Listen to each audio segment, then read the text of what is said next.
시간 다 같이 마음을 정돈하시고 우리 살아계신 하나님 앞에 찬양 드리겠습니다. 우리 약할 때 강함 되시네, 우리 이 찬송으로 우리 하나님 앞에 찬양 드립니다.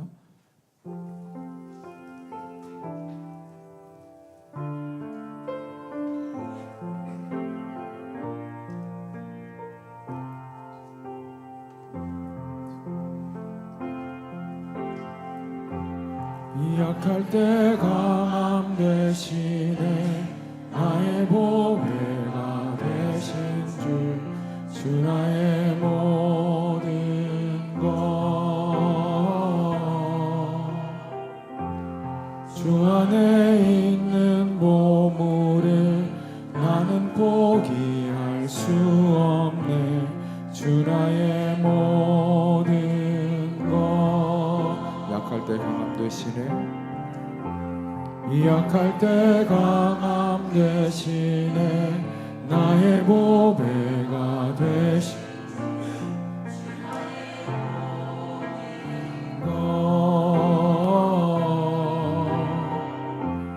주 안에 있는 보물을 나는 포기할 수 없네, 주 나의 모든 것.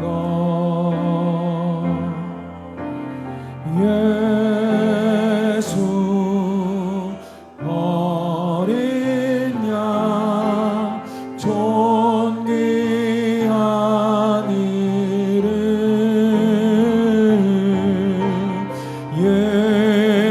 예수 어린 양 존귀한 이름.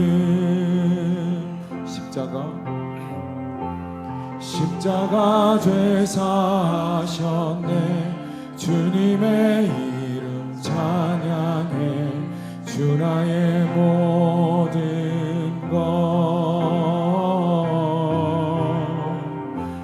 쓰러진 나를 세우고 나의 빈잔을 채우네, 주 나의 모든 것. 십자가 죄사하셨네, 십자가 죄사하셨네, 주님의 이름 찬양해, 주 나의 모든 것. 쓰러진 나를 세우고 나의 빈잔을 채우네, 주 나의 모든 것.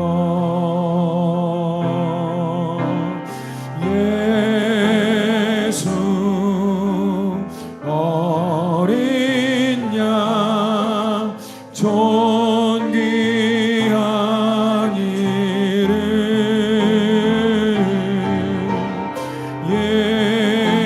예수 어린 양.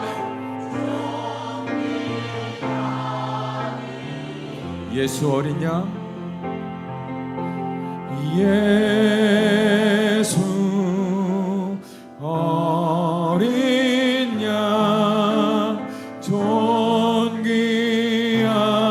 이름, 예수 어린 양 존귀한 이름.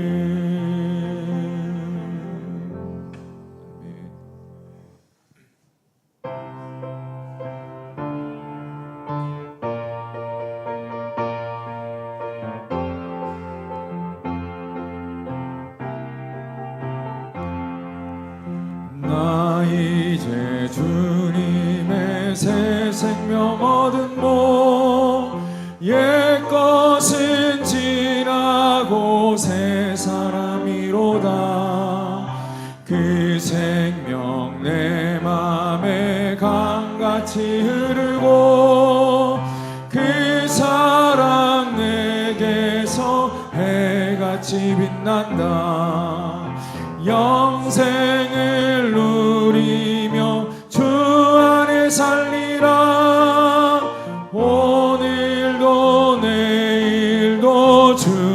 함께 살리라. 주 안에 감추인 새 생명 얻으리. 이전에 좋던 것 이제는 값없다. 하늘의 은혜와 평화를 맛보니 찬송과 기도로 주 함께 살리라. 영생을 누리며 주 안에 살리라. 오늘도 내일도 주 함께 살리라. 산천도 초목도 새 것이 되었고 죄인도 원수도 친구로 변한다. 새 생명 얻은 자 영생을 누리니 주님을 모신 맘 새 하늘이로다. 영생을 누리며 주 함께 살리라. 오늘도 내일도 주 함께 살리라. 주 따라가는 길 험하고 멀어도 찬송을 부르며 뒤따라가리라. 나 주를 모시고 영원히 살리라. 날마다 섬기며 주 함께 살리라. 영생을 누리며 주 안에 살리라. 오늘도 내일도 주 함께 살리라. 다 같이 일어나셔서 완전하신 나의 주 찬양하겠습니다.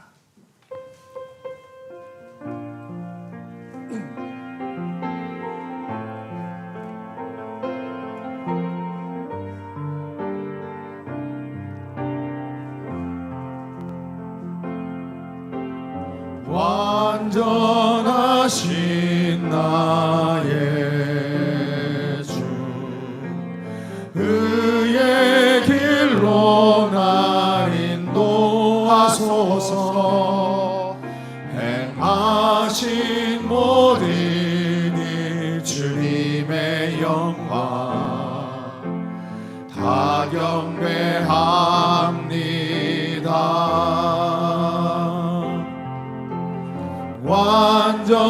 완전하신 나의 주 의의 길로 날 인도하소서. 행하신 모든 일 주님의 영광 다 경배합니다.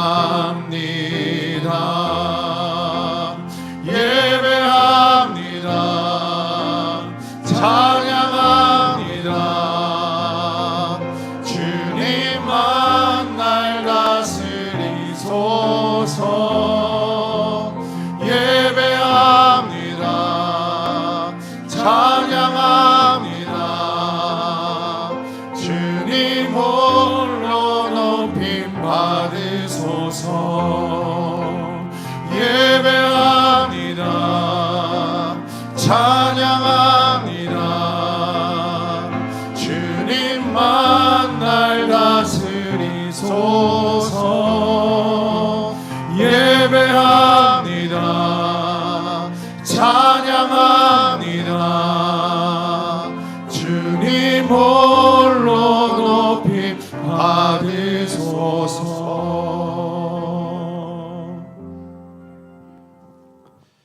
너희는 여호와 우리 하나님을 높여 그의 발등상 앞에서 경배할지어다. 그는 거룩하시도다. 너희는 여호와 우리 하나님을 높이고 그 성산에서 예배할지어다. 여호와 우리 하나님은 거룩하심이로다. 아멘.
다 함께 찬송가 21장 찬양하시겠습니다.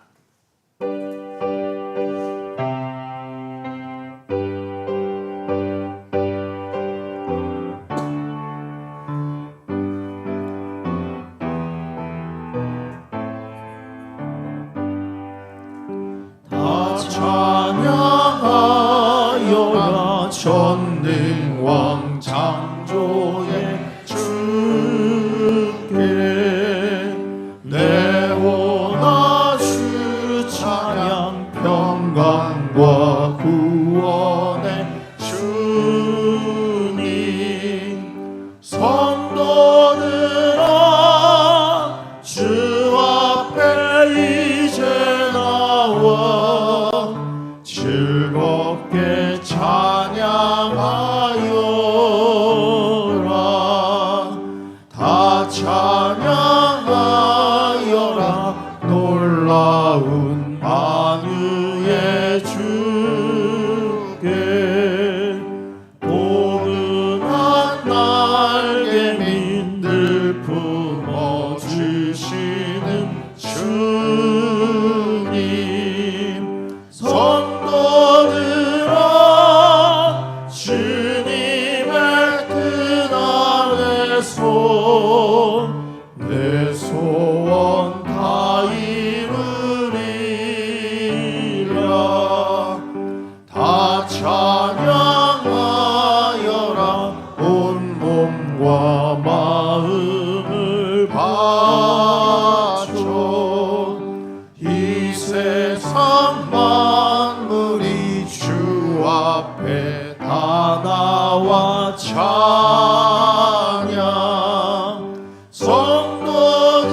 성도들아 기쁘게 소리 높여 영원히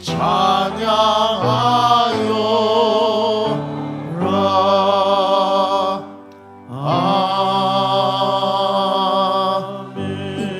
아멘. 사도신경으로 우리의 신앙을 고백하겠습니다. 나는 전능하신 아버지 하나님 천지의 창조주를 믿습니다. 나는 그의 유일하신 아들 우리 주 예수 그리스도를 믿습니다.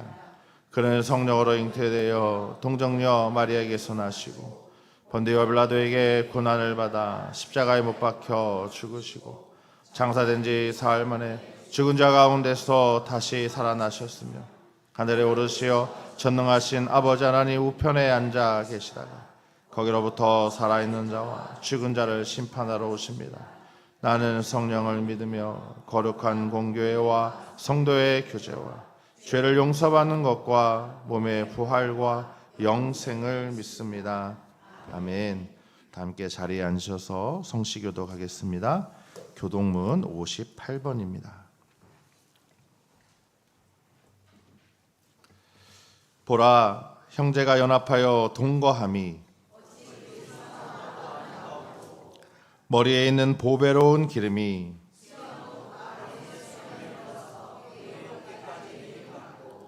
헐몬의 이슬이 시온의 산들에 내림 같도다.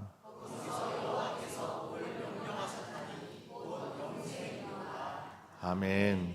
한 주간의 죄를 고백하는 참회의 기도 하신 후에 김관식 안수 집사님 기도하시겠습니다. 주님 감사합니다. 저희들 다시 이 자리로 불러주셔서 주 앞에 엎드려 예배하게 하시니 감사합니다. 이 시간 한 주의 모든 삶을 돌아보게 하시고 주 앞에 지었던 모든 죄와 허물을 아뢰게 하시고 생각나게 하셔서 하나님의 그 사유하심으로 용서하심의 은혜가 우리 안에 강림하는 놀라운 축복을 경험하게 하여 주옵소서.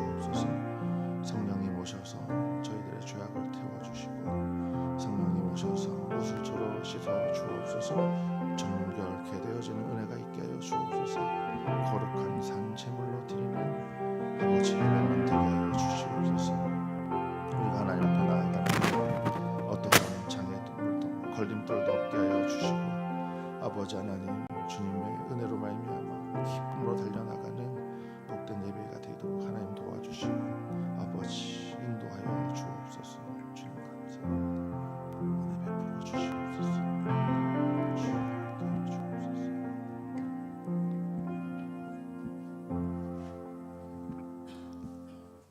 사랑과 은혜가 풍성하신 하나님 아버지, 거룩한 주일을 허락하시고 오늘도 저희를 주님의 전으로 불러 모아 주시니 감사드립니다.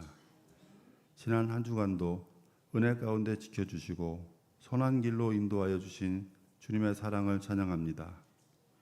입추의 절기를 지나며 더위가 한풀 꺾이고 선선한 바람을 허락하시니 감사드립니다. 때를 따라 모든 것을 아름답게 이루시는 하나님의 섭리를 바라보며 늘 감사하는 마음으로 살아가게 하여 주옵소서.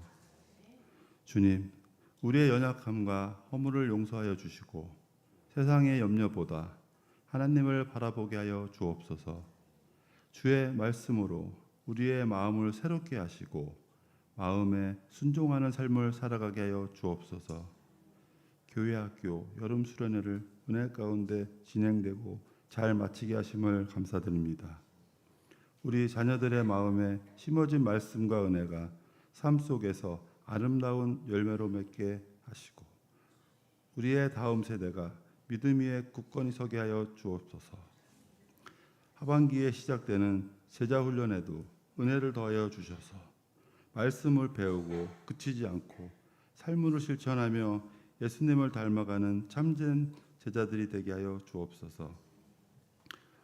오늘 예배를 위하여 보이지 않는 곳에서 기쁨으로 섬기는 모든 성도들을 기억하여 주옵소서.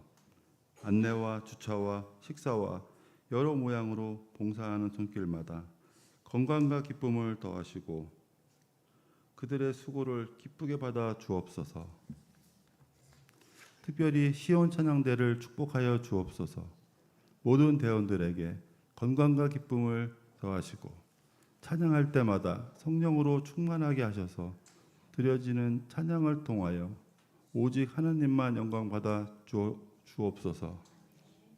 어제 강복절을 보내며 우리 민족에게 자유와 강복의 기쁨을 허락하신 하나님의 은혜에 감사드립니다. 이 나라와 민족을 긍휼히 여겨 주시고 우리나라의 평화와 정의가 세워지게 하시며 갈등과 분열을 넘어 서로 사랑하고 하나 되는 복된 나라가 되게 하여 주옵소서. 나라의 지도자들에게 지혜를 주시고 맡겨진 책임을 바르게 감당하게 하여 주옵소서. 우리의 다음 세대가 자유와 평화의 소중함을 기억하고 나라와 민족을 위해 귀하게 쓰임받게 하여 주옵소서. 주님, 우리의 가정과 교회를 지켜주시고 어려운 가운데 있는 성도들에게 위로와 소망을 더하여 주옵소서. 병든 이들에게 치유의 은혜를 베풀어 주시고 지치고 낙심한 이들에게 새 힘을 허락하여 주옵소서. 오늘 선포되는 말씀을 위해 기도드립니다. 말씀을 통하여 우리의 믿음이 더욱 굳건해지게 하시고 말씀을 전해주시는 목사님에게 성령의 능력과 지혜를 더하여 주시옵소서. 오늘 주시는 말씀을 잘 듣고 우리의 삶으로 살아나게 하여 주시옵소서. 오늘 드리는 예배를 기쁘게 받아주시고 처음부터 마지막까지 성령님께서 함께하여 주옵소서. 우리의 마음과 생각을 온전히 주님께 향해 하게 하시고 이 예배를 통하여 하나님 홀로 영광 받아 주시옵소서. 감사드리며 우리를 구원하신 예수 그리스도의 이름으로 기도드립니다. 아멘.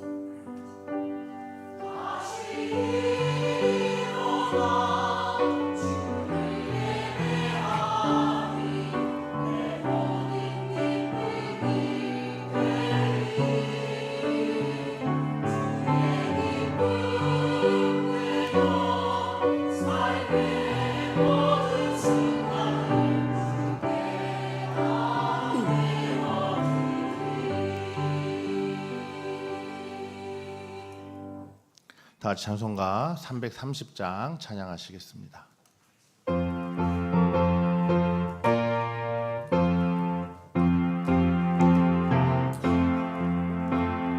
어둠 밤 시대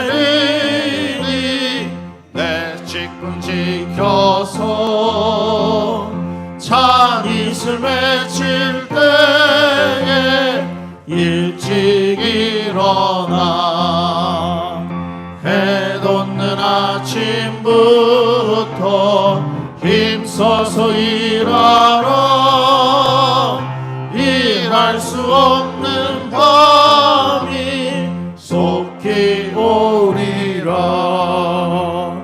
어둠 밤시 되리니 내 직분 지켜서 일할 때 일하면서 놀지 말아라. 낮에는 수고하나 쉴 때도 오겠네. 일할 수 없는 밤이 속히 오리라. 어두운 밤시 되리니 내 직분 지켜서 지는 해 비낀 볕에 힘써 일하고 그 빛이 다하여서 어둡게 되어도 할 수만 있는 대로 힘써 일하라. 아멘. 오늘 하나님께서 우리에게 주시는 말씀은 민수기 18장 1절에서 7절의 말씀입니다. 구약성경 민수기 18장 1절에서 7절의 말씀은 제가 가진 성경으로 구약성경 224면에 있습니다. 이제 주신 말씀 저와 여러분 교독으로 봉독하시고 마지막 절 7절은 함께 읽도록 하겠습니다. 여호와께서 아론에게 이르시되 너와 내 아들들과 내 조상의 가문은 성소에 대한 죄를 함께 담당할 것이요 너와 내 아들들은 너희의 제사장 직분에 대한 죄를 함께 담당할 것이니라.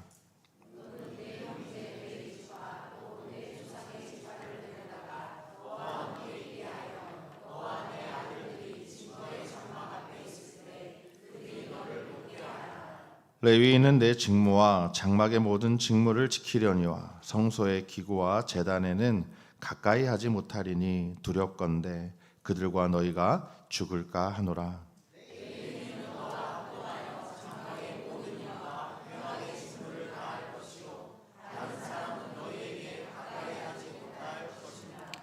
이와 같이 너희는 성소의 직무와 제단의 직무를 다하라. 그리하면 여호와의 진노가 다시는 이스라엘 자손에게 미치지 아니하리라.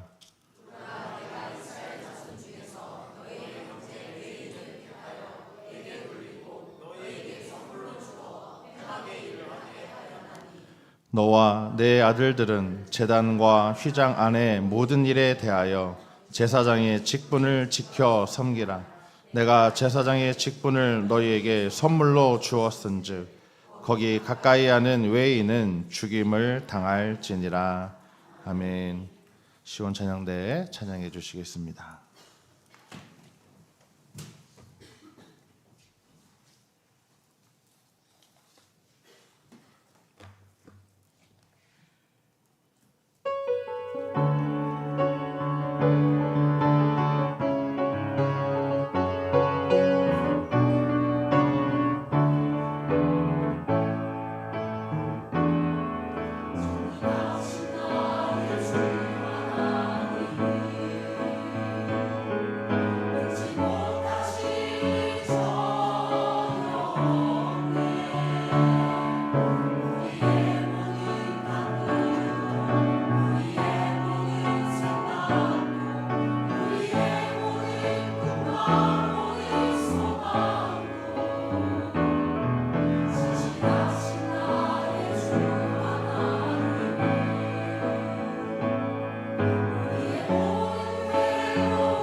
아멘. 하나님께 영광의 박수 올려드립니다. 아유, 아침인데 이렇게 힘차게 찬양을 해주셔서 너무 감사합니다. 빗줄기보다 더 시원한 힘찬 찬양을 통해서 저 여러분이 은혜 받으신 줄로 믿습니다. 한치 앞을 모르는 우리의 삶 속에서 각자의 삶의 자리에 꼭 필요한 하나님의 전능하심이 오늘도 이루어질 줄로 믿습니다. 함께 인사하겠습니다. 직분을 지켜 섬기세요. 그 삶을 하나님이 책임지십니다. 어제는 81주년 광복절이었습니다. 국가의 주권을 회복하는 아주 뜻깊은 날이죠. 아주 오래전에 중국 상해에 있는 대한민국 임시정부 건물에 가본 적이 있습니다. 간판이 없으면 찾기 힘들 정도로 아주 작고 초라한 그 건물을 이렇게 보면서 만감이 교차했던 기억이 있습니다. 나라가 망해서 국민으로 인정받지 못한 시절 국가의 주권을 되찾기 위해 목숨 바쳐 독립운동했던 순국 선열들이 있었기에 오늘의 이 나라가 있음을 기억해야 하겠습니다. 단재 신채호 선생님이 이런 말씀을 남기셨죠. 역사를 잊은 민족에게 미래는 없다. 이 명언이 귓가에 울립니다. 헌법에 명시된 국민의 5대 권리와 5대 의무가 있습니다. 제가 옛날에 공부할 때는 4대 의무였는데 하나가 더 추가됐더라고요. 먼저 권리는 자유권, 평등권, 참정권, 청구권, 사회권 이렇게 되어 있고요. 의무는 납세, 국방, 교육, 근로, 환경 보전이 들어갔어요. 이것이 5대 의무에 해당합니다. 여러분, 나라의 소중함을 잊지 않는다면 국민으로서 마땅히 행해야 할 권리와 의무에 소홀히 하지 않아야 할 것입니다. 하지만 솔직히 우리가 생각을 해보면 이 권리들은 참 많이 주장하는 것 같아요. 사회 곳곳에서 권리들은 참 많이 주장하지만 그만큼 이 의무를 충실하게 잘 이행하는가에 대한 생각은 좀 해볼 필요가 있는 것 같습니다. 그만큼 충실히 하게 되면 오히려 뭔가를 나는 손해보는 것 아니야 라는 그런 풍토도 있어 보입니다. 그러하기에 가끔 뉴스에 나오죠. 병역비리의 이야기들 나오고 세금에 대한 이야기도 나오고 국민의 의무를 다하지 않을 때 벌어지는 여러 가지 이야기도 나오는 것 같습니다. 신앙생활에서도 마찬가지죠. 여러분, 세례를 받으실 때 아마 교육과 문답을 통해서 교인의 권리와 의무를 배우셨을 거예요. 우리 교단 헌법 제15조 교인의 의무에 이렇게 되어 있어요. 교인의 의무는 공동예배 출석과 봉헌과 교회 치리에 복종하는 것이다. 자, 그리고 이어서 16조 교인의 권리가 뒤에 나와요. 자, 우리 교단 헌법은 신기하죠. 이렇게 얘기하고 있어요. 세례교인과 유아세례교인, 아동세례교인은 성찬 참여권을 가진다. 또한 세례교인과 아동세례교인으로 18세 이상이 된 자는 공동의회 회원권을 가진다. 자, 과연 우리는 교인으로서의 권리와 의무를 그리고 국민으로서의 그 권리와 의무를 다하고 있습니까? 권리를 주장하려면 의무를 다해야 합니다. 그것이 성숙한 신앙인이요 국민의 자세일 것입니다. 민수기 18장과 19장은 민수기 16장과 17장에 대한 응답입니다. 그래서 이 4장을 같이 읽으시는 게 좋아요. 채찍과 당근, 심판과 회복의 균형으로 그렇게 읽어낼 수 있습니다.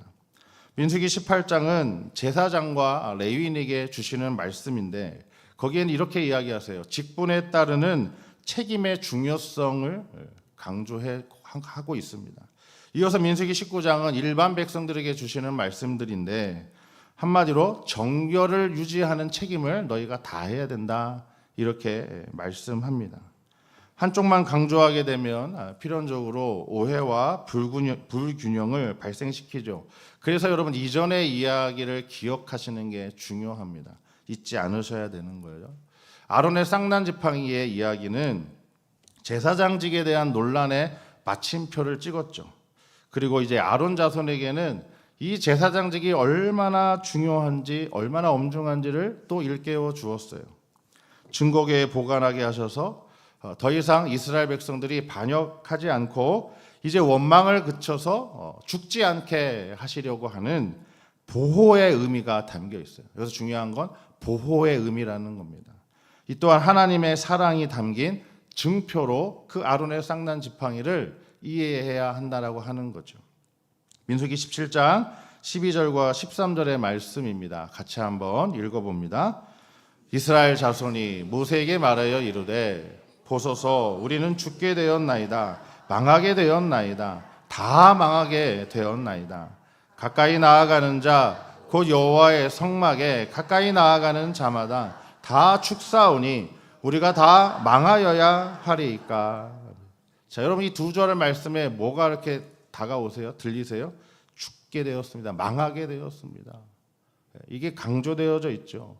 왜 이스라엘 백성들이 이렇게 이야기합니까? 고라의 반역을 경험했죠. 16장에서. 자, 17장에서 아론의 쌍난 지팡이를 목격했어요. 이제 이스라엘 백성들은 어떠한 생각에 사로잡혔느냐? 우리가 잘못 성막에 접근하면 자칫 죽을 수 있구나, 목숨을 잃을 수 있구나라고 하는 두려움에 사로잡히게 되었어요. 민수기 18장은 이 민수기 17장 마지막 이 외침, 이 질문에서 출발합니다. 하나님께서는 이렇게 탄식하는 백성을 위해서 이제 아론에게 제사장과 레위인이 성소에서 해야 할 일을 자세하게 명령하셨습니다.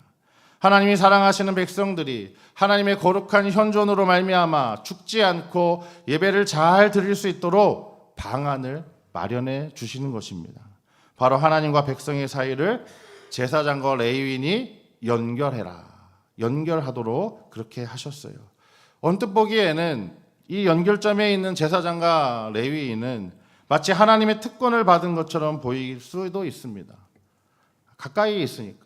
그러나 민수기 18장은 이 일이 특권이 아니라 아주 위험한 일이다라고 하는 사실을 보여줍니다. 민수기 18장 32절 마지막에 있는 말씀입니다. 같이 읽습니다. 너희가 그중 아름다운 것을 받들어 드린즉 이로 말미암아 죄를 담당하지 아니할 것이라. 너희는 이스라엘 자손의 성물을 더럽히지 말라. 그리하여야 죽지 아니하리라. 이제 이 경고는 이제 레위인들에게 하시는 경고이지만, 그래서 레위인들에게만 하시는 건가라고 그렇게 들릴 수도 있어요. 하지만 구약 여러 곳곳을 보게 되면 제사장의 자리가 얼마나 위험한지에 대해서 먼저 이야기하신 구절들이 굉장히 많습니다. 대표적으로 나답과 아비후는 하나님께서 명령하시지 않았던 다른 불로 제사를 드리다가 죽음을 맞이했어요. 레위기에 나오죠. 또 나중에 엘리의 제사장의 이야기들을 읽어보면 그 아들들이 하나님께 드리는 제사를 업신여겼습니다. 멸시했습니다. 그러다가 결국 죽음을 피할 수 없었어요. 제사장이라고 해서 죽음에서 자유로웠던 것은 아니었습니다. 오히려 백성들보다 더 엄격한 기준이 제사장 그리고 이 레위인에게 적용되었다라고 하는 거죠. 백성들을 대신해서 제사의 모든 과정을 이끌어 가야 하는 그 자리는 언뜻 보면 굉장히 영광스러워 보이지만 사실 그 자리는 목숨을 내놓아야 하는 위험한 자리라는 사실입니다. 그래서 여러분 제사장은 특권의 자리가 아니라 위험한 자리라는 거죠. 레위인과 이 제사장의 직분은요 모두 사명감이 우선되지 않으면 결코 감당할 수 없는 자리입니다. 민수기 18장 1절 이렇게 시작합니다. 여호와께서 아론에게 이르시되. 여러분 뭔가 발견하셨어요? 그동안은 여호와께서 누구에게 이르세요? 모세와 아론에게 또는 모세에게 이르시되 이렇게 되어 있는데 유독 18장은 이렇게 시작하는 거예요. 여호와께서 아론에게 이르셨다. 그동안 주로 모세에게 말씀하셨던 하나님께서 이제 직접 아론에게 네가 중요하다는 거예요. 중보자의 사명을 이르시는 거예요.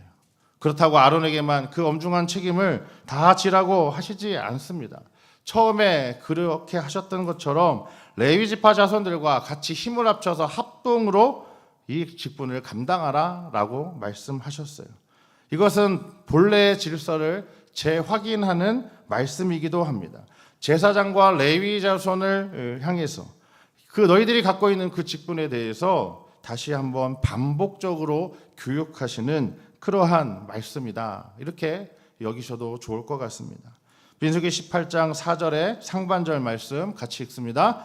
레위인은 너와 합동하여 장막의 모든 일과 회막의 직무를 다 할 것이요. 자, 이어서 5절의 상반절도 같이 읽습니다. 이와 같이 너희는 성소의 직무와 제단의 직무를 다하라. 자, 여기에 겹치는 말씀이 뭐예요? 직무를 다하라라는 거예요. 그런데 혼자 하라고요? 아니요. 합동해서 힘을 합쳐서 하라는 거예요.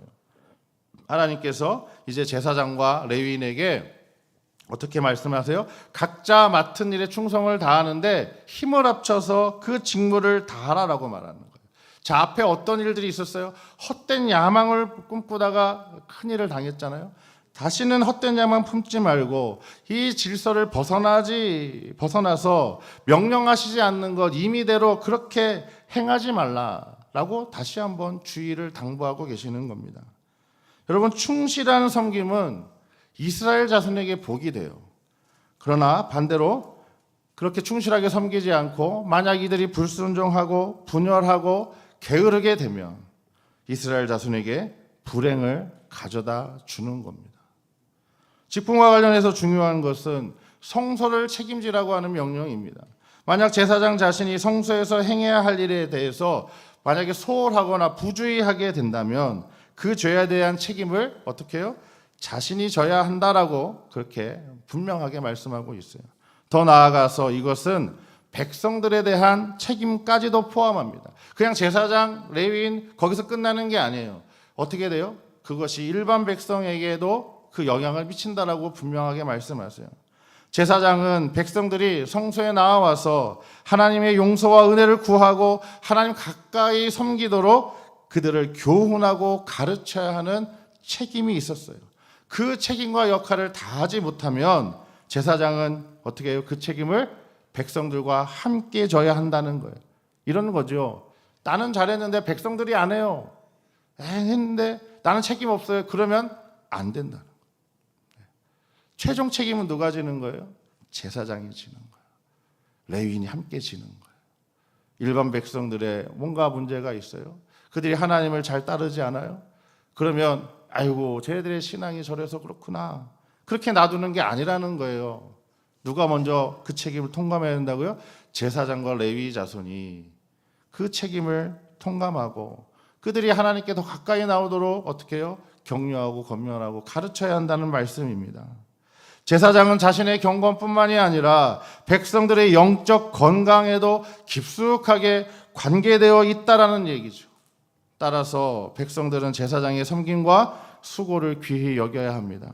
제사장은 백성들을 하나님과의 바른 관계로 나아가도록 끊임없이 돌봐야 하는 거예요. 분리되어져 있지 않다는 거예요.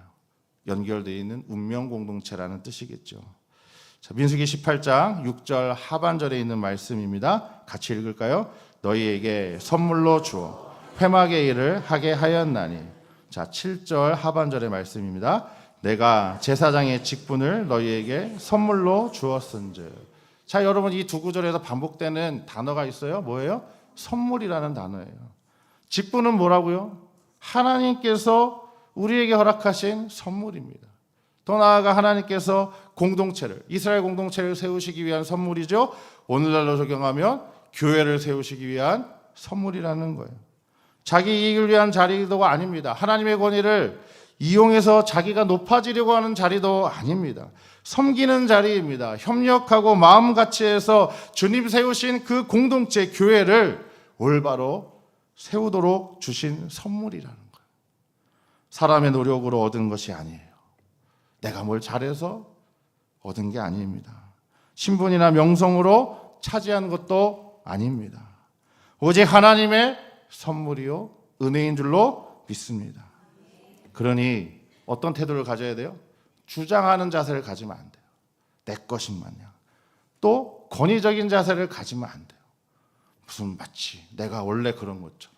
선물인데 어떻게 그렇게 할 수 있어요? 그죠? 선물이라는 생각을 가지면 어떻게 합니까? 주장하기보다 낮아지죠. 함께 하려고 하는 거죠.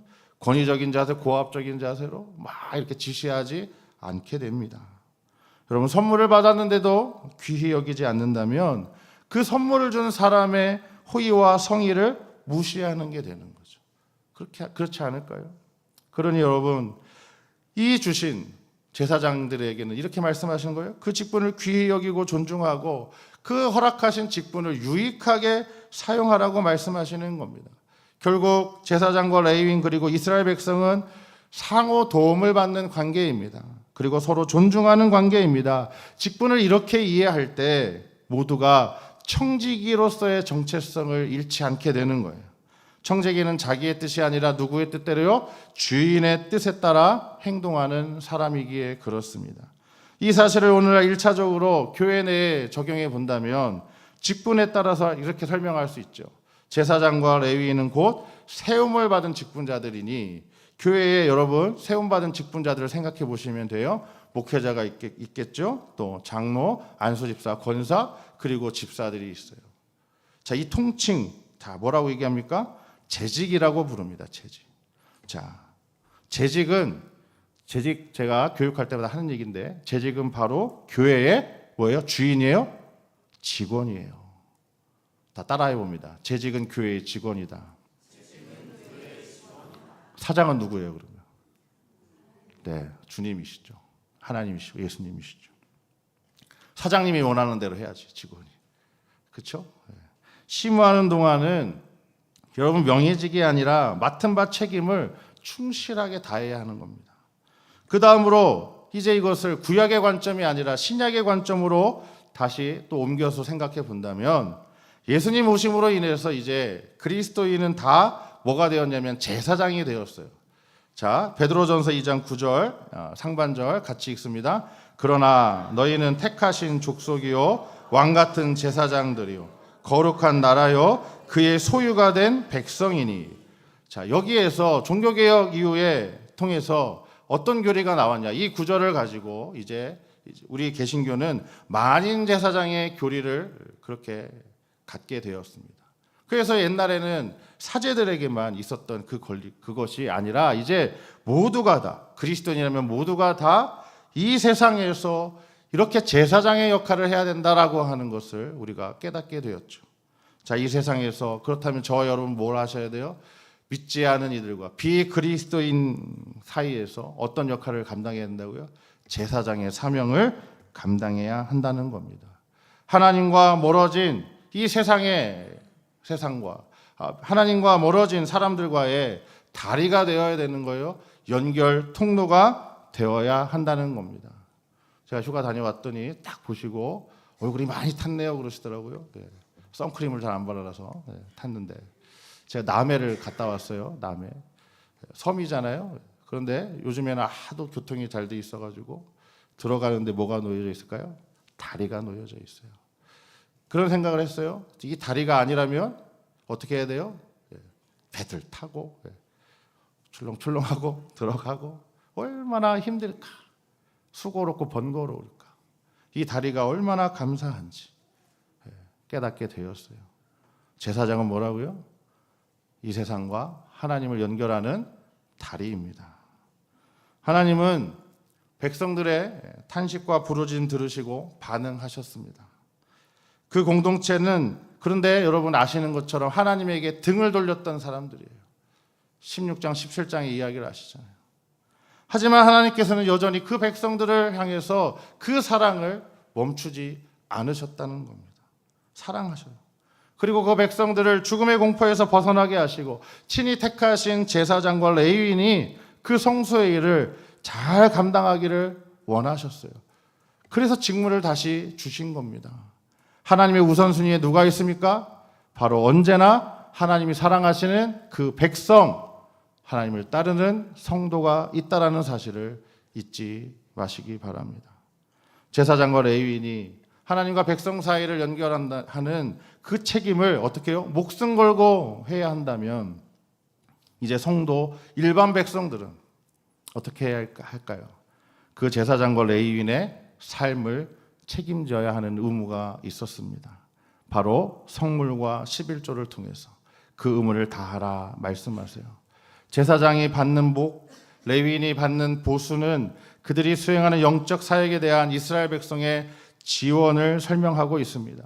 이것은 다시 제사장에게 할당된 재물, 그리고 레위인이 받는 보수, 그리고 11조로 나뉘어서 이제 18장 9절, 8절 이하를 보게 되면 설명하고 있습니다.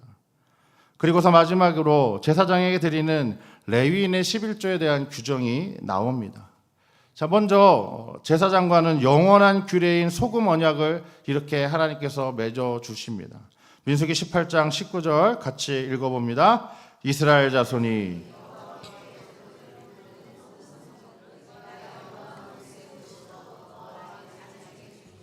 이는 여호와 앞에 너와 내 후손에게 영원한 소금 언약이라. 영원한 소금 언약이라. 지금 말씀하시는 언약이 뭐라고요? 소금 언약인데 앞에 수식어가 있어요. 영원한 소금 언약. 왜 소금 언약이라고 이렇게 말씀하셨을까요?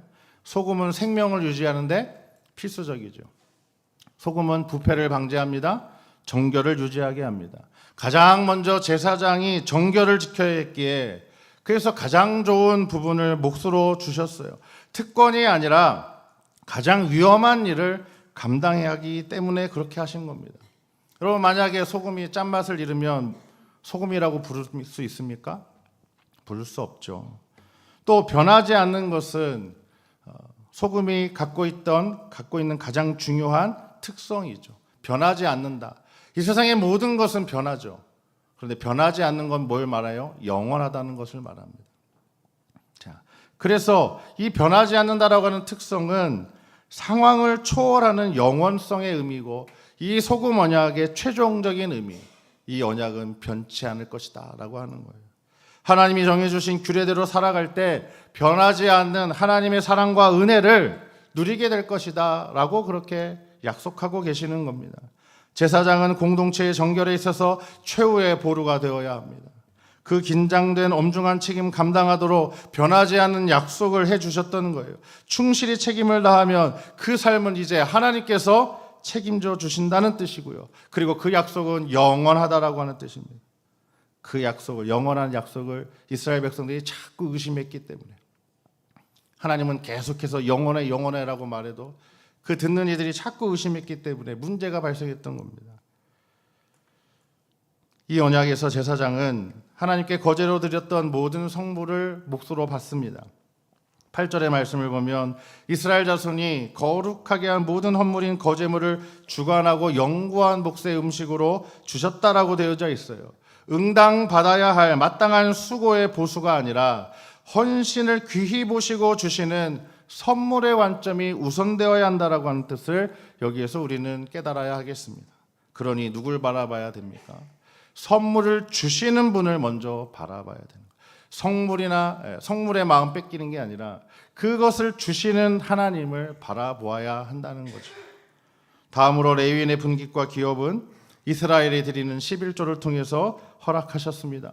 21절과 22절의 말씀 같이 읽어봅니다. 내가 이스라엘의 11조를 레위 자손에게 기업으로 다 주어서 그들이 하는 일 곧 회막에서 하는 일을 갚나니 이후로는 이스라엘 자손이 회막에 가까이 하지 말 것이라 죗값으로 죽을까 하노라. 이스라엘 백성들이 하나님께 드리는 성물이 제사장의 몫이라면 이제 이스라엘 백성들이 드리는 11조는 레위인의 몫이라고 말씀하고 계시는 겁니다.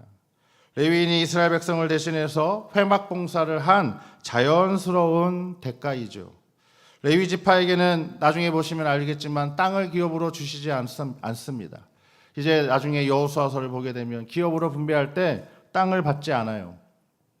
나중에 다른 지파 안에서 그냥 거주할 성읍만을 분배받습니다. 그리고 그 거주하는 지파 안에서 레위 자손들은 어떻게 그 지파를 위해서 회막 봉사의 일을 맡아 주관했던 겁니다. 레위인의 봉사는 곧 누구의 봉사예요? 이스라엘의 봉사를 대신하는 것이었기 때문에 이스라엘 백성들은 마땅히 레위인의 생계를 책임져야만 했습니다. 레위인도 역시 또 11조를 드렸어요. 민수기 18장 26절은 이렇게 말씀합니다. 같이 읽습니다. 너는 레위인에게 말하여 그에게 이르라. 내가 이스라엘 자손에게 받아 너희에게 기업으로 준 11조를 너희가 그들에게서 받을 때에 그 11조의 11조를 거제로 여호와께 드릴 것이라. 한마디로 모든 백성은 하나님 앞에 다 11조를 드려야 한다는 뜻입니다. 여러분, 명절에 부모님께 용돈을 드리면 어떻게 하세요? 부모님은 그냥 갖고만 계세요? 어떻게 하세요? 그 주머니를 열어서 손주들에게 용돈으로 나누어 주시죠. 더 얹어서 주시죠. 덜 주시지 않죠. 우리가 드린 것이 어떻게 돼요? 다시 우리의 가정 안에서 사랑의 모습으로 순환되는 것을 우리가 그것을 통해 보게 됩니다. 마찬가지로 하나님의 백성의 11조를 레위인에게 주셨습니다. 레위인은 그 중에 일부를 다시 하나님께 거제로 드려서 제사장을 섬겼습니다. 하나님이 주신 것을 다시 하나님께로 돌려드리는 것은 단순한 의무가 아니라 은혜가 공동체 안에서 끊임없이 흐르게 하는 신앙의 원리라는 겁니다. 성물과 11조는 그래서 공동체를 지키기 위한 의무라는 것을 기억해야 하겠습니다. 살펴본 대로 제사장과 레위인은 백성들이 하나님께 드리는 것으로 살게 될 것이다, 이렇게 분명하게 말씀하고 계세요. 그런데 여러분, 만약에 백성들이 하나님 앞에 성물을 드리지 않거나 또 11조를 드리지 않는다면 어떤 일이 일어나겠습니까? 제사장과 레위인은 자기들에게 주어진 기업이 없기에 어떻게 해요? 삶을 꾸려나갈 수 없게 되는 거죠. 기업으로 받은 게 없으니까요. 땅이 없으니까 삶이 막막하게 되는 겁니다. 실제로 성경에 보면 느헤미야 시절에 이런 일이 있었어요. 느헤미야 주도로 개혁을 이루었습니다. 그리고 이제 느헤미야가 돌아갔습니다. 자, 그런데 그 느헤미야가 돌아간 그 이후에 백성들이 이와 같은 의무를 소홀하게 여겼어요. 그래서 아주 어렵게 이루었던 개혁을 완전히 후퇴를 시켰습니다. 느헤미야서가 총 13장으로 되어져 있는데 사실은 쭉 읽어보면 12장까지 읽고 나면 끝났구나라는 생각이 들어요. 그런데 희한하게 13장이 붙어져 있어요.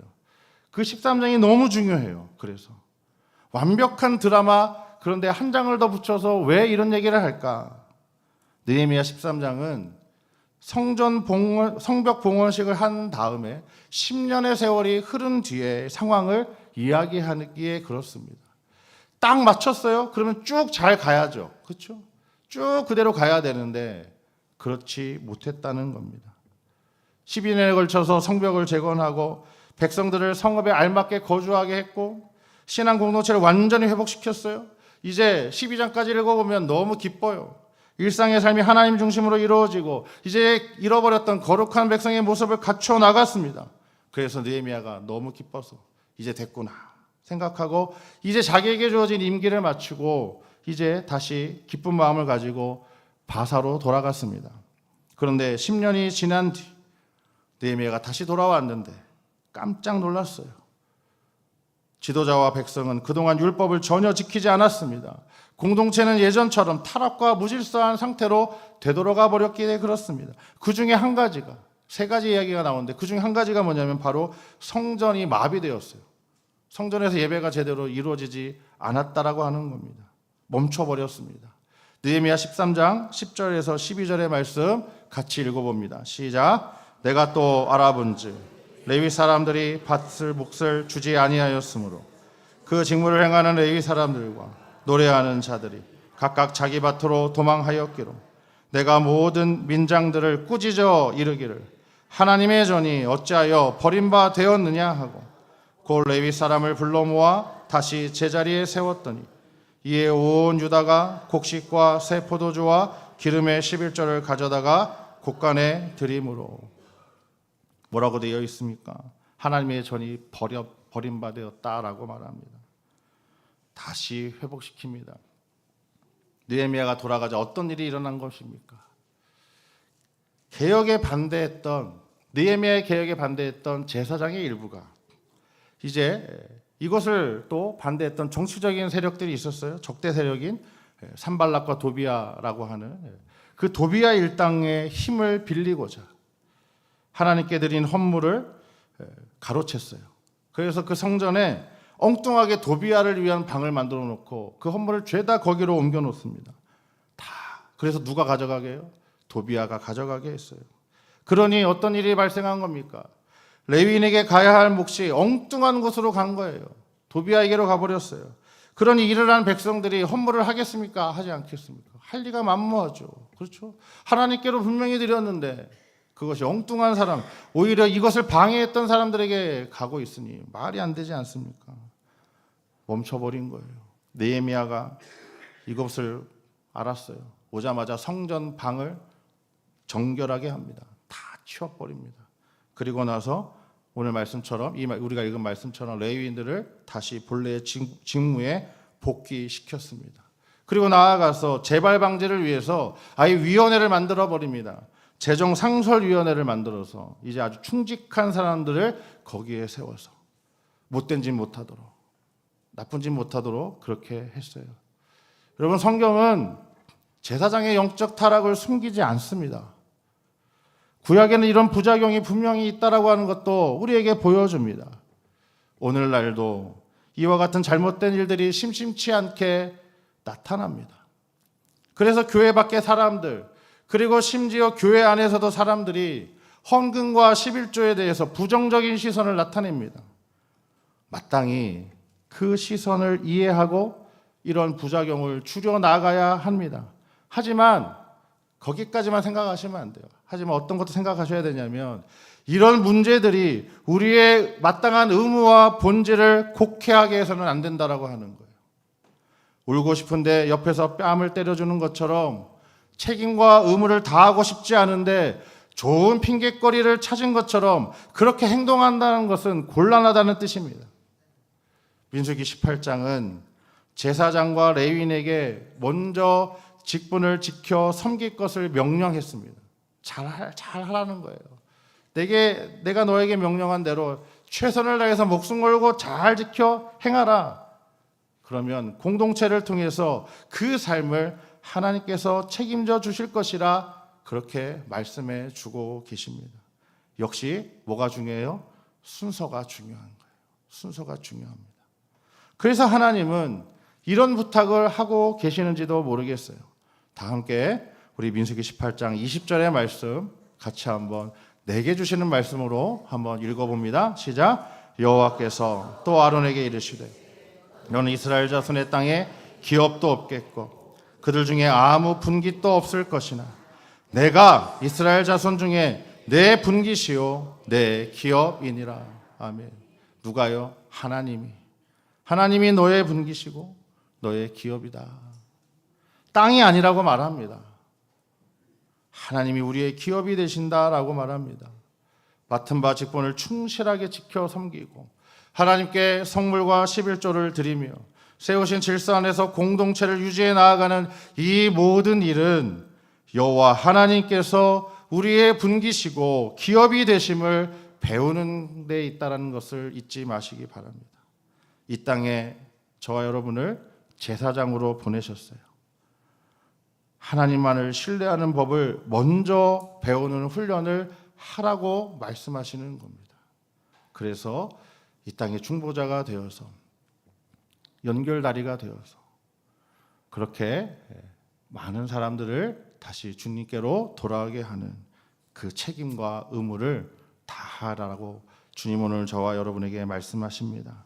내가 이스라엘 자손 중에 내 분깃이요 기업이니라. 하나님만을 우리의 기업 삼고 하나님 바라보시며 주신 직분에 감사하며 선물로 알고 최선을 다해 섬기시는 저와 여러분 되시기를 주님의 이름으로 권면드립니다. 기도하겠습니다. 거룩하신 하나님, 언제나 우선순위에 사랑하는 주의 백성이 있음에 감사합니다. 한 명의 백성을 소중히 여기셔서 다시 제사장과 레위인의 직분을 지켜 섬기라고 말씀하시니 그 뜻을 깨닫게 하옵소서. 선물로 주신 직분을 충실히 지켜 섬길 때 그 삶을 책임져 주시는 은혜를 경험하게 하옵소서. 공동체를 위해 세우신 질서대로 책임과 의무를 다하는 주의 백성 되게 하옵소서. 예수님의 이름으로 기도하옵나이다.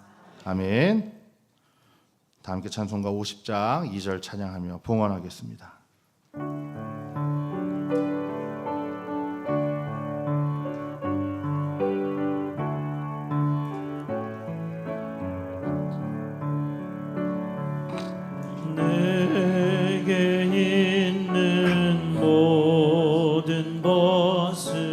겸손하게 드리네.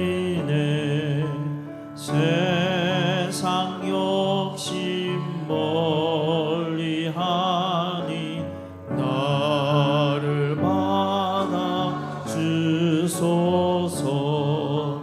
주께 드리네. 주께 드리네. 사랑하는 구주 앞에 모두 드리네. 아멘.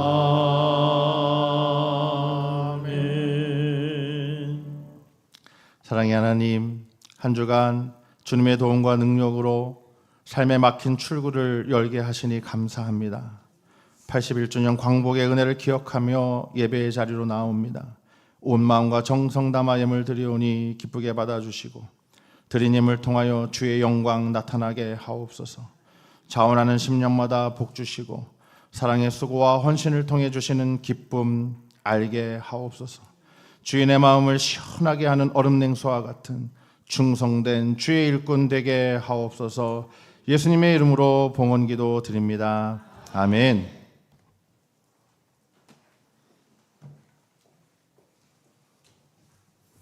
교회 소식 전해드리겠습니다. 네. 우리 청년부가 이제 마지막으로 여름 수련회를 갔습니다. 오늘 오후에 예배하고 개회 예배하고 이제 출발해서 화요일까지 우리 안면도에 있는 승원교회에서 여름 수련회 갔습니다. 여러분 사랑하는 청년들 위해서 또 여러분 기도해 주시고 격려해 주시면 감사하겠습니다. 교사 헌신 예배 및 우리 여름 사역 나눔 예배 다음 주일 오후 찬양 예배 시에 함께 하겠습니다. 이 여름에 주셨던 놀라운 은혜들을 또 우리 함께 기쁨으로 나누는 은혜의 잔치가 될 줄로 믿습니다. 예배 후에는 우리 교사 수련회로 모이도록 하겠습니다. 예배부 실행위원 모임이 다음 주일 또 오후 12시 반에 있습니다. 오르간 구입에 관한 논의를 함께 합니다. 우리 재직 부서들 열심히 이렇게 귀한 모임들 가져주시는 거 너무 감사합니다. 교회를 위해서 필요할 때에 여러분들 모이셔서 의견을 잘 그렇게 또 수기해 주시면 감사하겠습니다. 8월 마지막 주간에 이제 주중 사역 이제 다 개강할 예정입니다. 또 여러분 잘 준비해 주시기를 바라고요.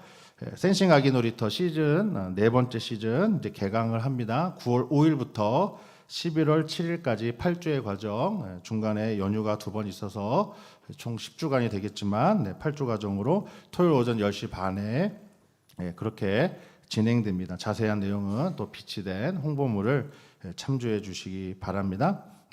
우리 제자훈련 하반기 10주 과정도 이제 30일 주일에 시작합니다. 우리 소그룹 리더 모임은 전날인 토요일 오전 6시 반에 시작합니다. 여름방학 잘 마무리해 주시고 하반기 제자훈련에도 충실하게 여러분들 참여해 주시기를 부탁을 드리겠습니다. 우리 8월에는 또 여전도회별로 한 주씩 또 식당 봉사해 주고 계시는데 오늘은 또 3부 남성교회 10부 여전도회에서 수고해 주십니다. 하반기 장학생 추천 오늘까지 해 주시고요. 30일 주일에 시상하도록 하겠습니다. 주보에는 없는데 우리 장례 소식 전해드립니다. 고 한학선 명예 집사님 최고령 우리 교회 최고령 성도님이셨는데 하나님의 부르심을 목요일 오전에 받으셔서 어제까지 장례를 잘 마쳤습니다. 오늘 전현진 이혜성 권사님 가정에서 손주 되시죠? 가정에서 감사 인사로 또 떡을 제공해 주셨습니다. 또 함께 위로의 인사들 나눠주시면 감사하겠습니다. 우리 반복현 협동은퇴 권사님 청주의료원에 지금 입원 중에 계시고 또 주변에 안 나왔지만 최수희 안수 집사님 또 현대병원에 수술로 하셔서 입원 중에 계십니다. 잘 회복되시도록 기도해 주시기 바랍니다. 기타 다른 소식들은 주보를 참고해 주시면 되겠습니다. 자 이제 다 함께 자리에서 일어나셔서 찬송가 635장 주기도문 찬양하시고 축도로 예배 마치겠습니다.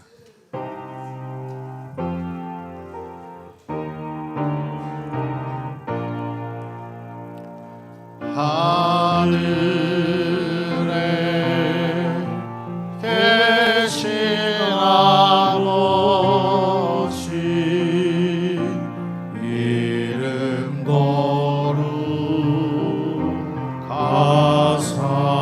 거룩하사 주님 나라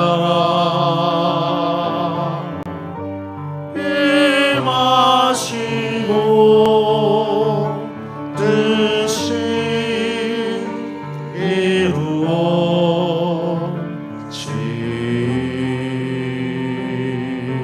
이루어지리이다.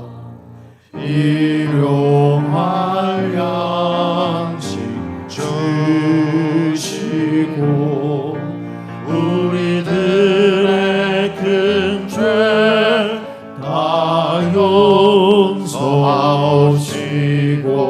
또 시험에 들게 마시고 악에서 구원하소서. 대개 주의 나라 주의 권세 주의 영광 영원히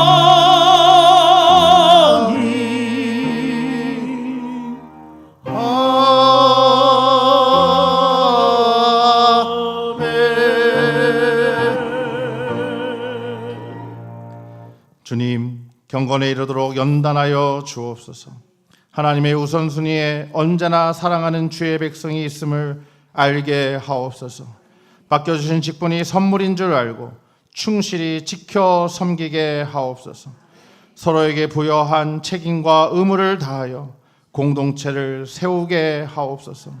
하나님이 분기시오 기업이 되심을 먼저 배우고 훈련하게 하옵소서.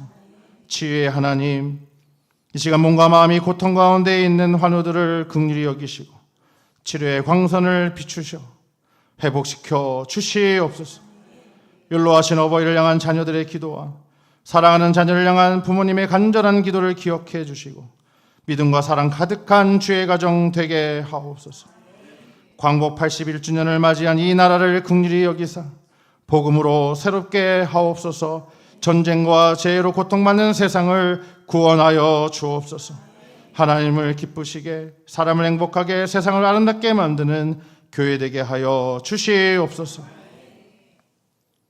이제는 우리 구주 예수 그리스도의 은혜와 하나님 아버지의 다함없는 사랑과 보혜사 성령의 위로 교통하심이 하나님이 선물로 주신 직분에 따르는 책임과 의무를 충실하게 다하기로 다짐하는 이 시간 예배한 우리 모두 위에 가정과 일터 위에 사랑하는 관 공동체와 이 나라와 이 세계 위에 지금부터 영원까지 함께 하시기를 간절히 축원하옵나이다. 아멘.